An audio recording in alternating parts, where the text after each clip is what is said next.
The fourth lecture in hemodynamic is about shock. Shock is also called cardiovascular collapse.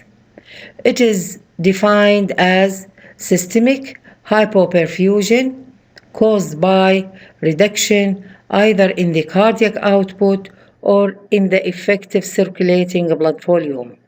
يعني هون blood ما يصل للتشو وللأورجان، فإما الديفكت هو بالهارت نفسه فما يدفع أو أصلا ما أكوش blood. The end result are hypotension, impaired tissue perfusion, and there will be cellular hypoxia. Initially, cellular injury is reversible, followed in sustained shock by cell death.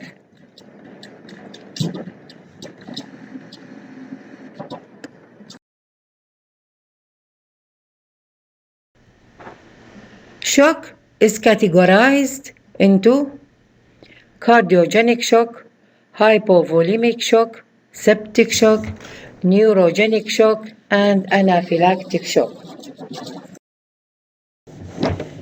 The cardiogenic shock, here there is myocardial pump failure, which may be caused by myocardial infarction or ventricular rupture or due to arrhythmias or due to cardiac tamponade or pulmonary embolism or due to open heart surgery. The principal mechanism is failure of myocardial pump, so there will be sudden flow in cardiac output and he will have shock.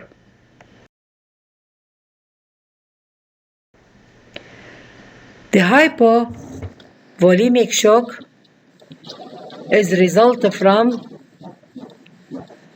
loss of blood or plasma volume. Example in hemorrhage or in bleeding. Fluid loss as in vomiting and diarrhea, or a fluid loss that occur in burns or trauma. The principal mechanism here is inadequate blood or plasma volume, so there will be low cardiac output.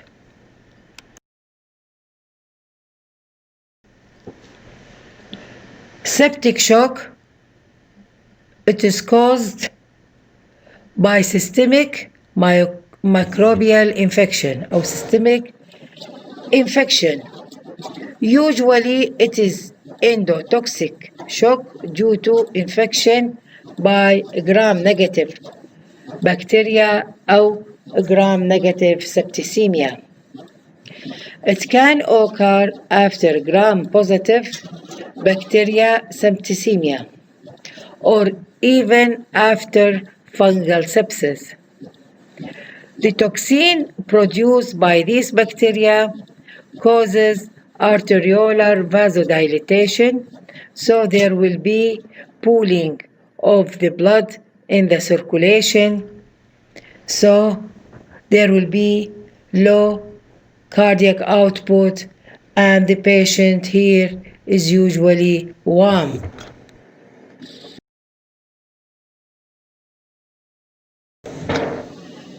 The neurogenic shock, it occurs when the patient has severe pain, as for example, when there is fracture of bone. Anaphylactic shock, it is initiated by type 1 hypersensitivity reaction, so the patient will have systemic vasodilation and increased vascular permeability and he will run in shock. Stages of the shock. Unless the insult will cause is massive and rapidly lethal, shock tend to evolve in three phases. The first phase is initial nanoprogressive phase. During this phase, there is reflex compensatory mechanism activation. So the reflex compensatory mechanism in the body will be activated and perfusion of vital organ is maintained. This reflex compensatory mechanism include neurohumoral mechanism, which help to maintain the cardiac output and the blood pressure. These mechanisms include baroreceptor reflexes, release of catecholamine, activation of renin-angiotensin system, release of antidiuretic hormone, generalized sympathetic stimulation.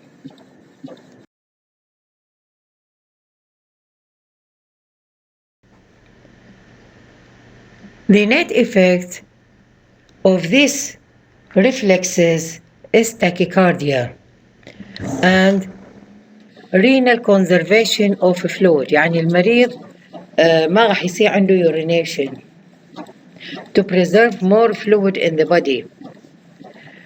The patient will have cutaneous vasoconstriction. So this cutaneous vasoconstriction is responsible for coolness of the skin and pallor of the skin during shock. Coronary and cerebral vessels are less sensitive to the sympathetic response, thus maintain relatively normal caliber and normal blood flow, so oxygen delivery to the vital organ will occur.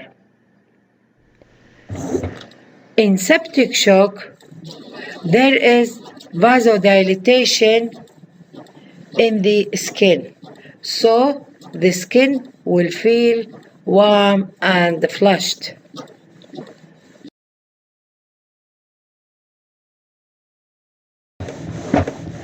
The second stage is the progressive stage. It is characterized by tissue hypoperfusion and worsening of the circulatory and metabolic imbalance. If tissue hypoxia is persistent, so the intracellular aerobic respiration is replaced by anaerobic glycolysis. This will lead to excessive production of lactic acid. So the patient will have lactic acidosis. There will be decrease in the tissue pH, and the patient will have a blunt of the vasomotor response, so pooling of the blood in the microcirculation of the body. So it worsens the cardiac output, and the patient will have anoxic injury to the endothelial cell with subsequent disseminated intravascular coagulopathy. With this wide tissue hypoxia, the vital organ begin to fail. Clinically, the patient may become confused and urinary output start to decline.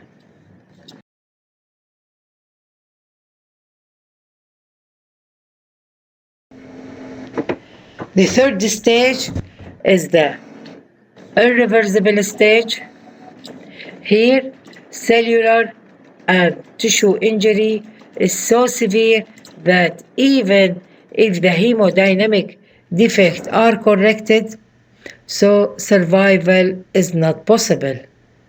The patient has complete renal shutdown due to acute tubular necrosis.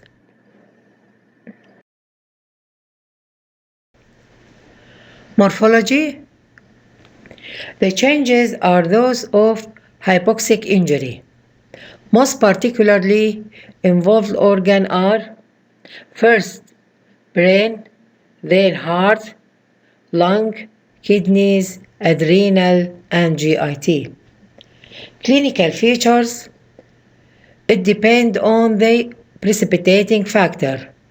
In hypovolemic and cardiogenic shock, the patient presents with hypotension, weak and rapid pulse, and he is cool. In septic shock, the skin is warm and flushed. The prognosis varies with the origin of shock and its duration. The best is young patient with hypovolemic shock, and the worst is an old patient with cardiogenic shock and those patients with septicemia and septic shock.